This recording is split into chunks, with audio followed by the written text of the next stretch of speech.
as you use Notion, you will find that you'll start creating pages within pages.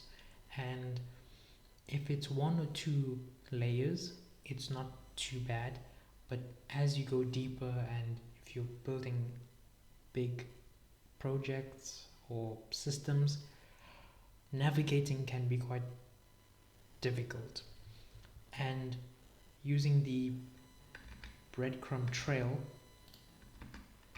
at the top can be quite annoying if it's like many layers. So what you can do or use is a breadcrumb block in the page that you're working in.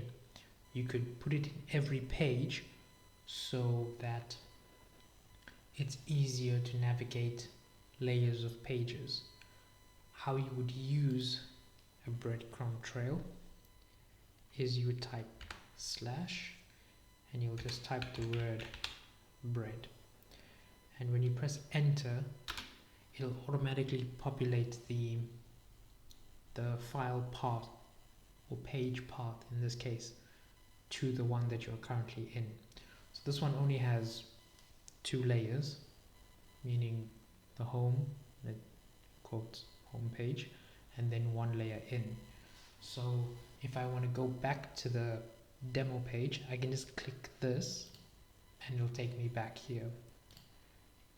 If you have more layers, it'll be quicker to jump around.